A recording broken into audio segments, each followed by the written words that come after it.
নমস্কার বন্ধুরা, কেমন আছেন সবাই? আশা করি সবাই ভালো আছেন। দয়ালের আশীর্বাদে আমিও ভালো আছি। আজকে নিয়ে আসলাম ছোট্ট একটা ব্লগ। সকাল থেকে যে কী কাজ শুরু হয় আমার, দেখেন। প্রথমে ঘুম থেকে উঠলাম 4টা 5-এ।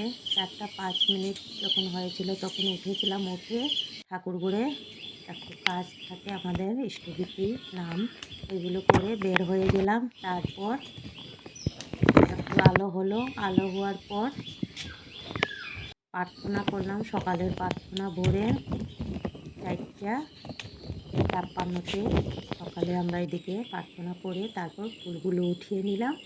দেখেন, এই ফুলগুলো একদম চুরি করে নিয়ে যায় বাইরে থেকে, ভিতরে যা থাকে এগুলো উঠিয়ে নিয়ে আমি ভোরবেলা এত ফুল চুরি করে লোককে কি বলবো, ঠাকুর ঘরে বসে একদম নাম করা যায় না, ঢাম ঢুম সাউন্ড শোনা যায়।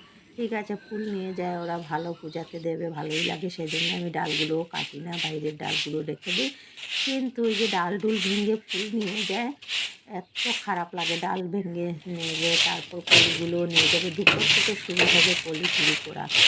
তারপর ফুল উঠিয়ে রেখে চলে আসলাম বাইরের কাজে, ঝাড় দিতে।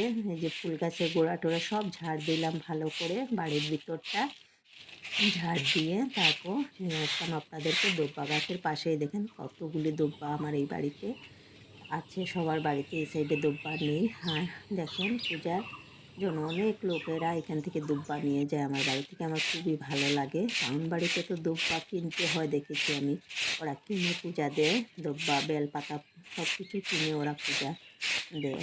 তাই আমার বাড়িতে মোটামুটি পূজার যা যা জিনিস লাগে আমি লাগিয়ে নিয়েছি। আর দেখেন, তারপর রাস্তাটা এসে ঝাড়ু দিলাম, কি সুন্দর লাগছে ঝাড়ু দেওয়ার পর। বাইকটা খুবই সুন্দর, গেটের সামনেটা আমি ঝাড়ু দিয়ে দিলাম রাস্তাটা। তারপর আর একটু আলো হয়ে গেল, তখন বাজে প্রায় 5টা 40। আর দেখেন, তারপর 8টার ভিতরে স্নান টান করে পূজা টুজা সেরে কর্তাকে চা দিয়ে বাকি যা কাজ ছিল টুকিটাকি করে তারপর চা নিয়ে বসলাম। কেমন হলো বলবেন।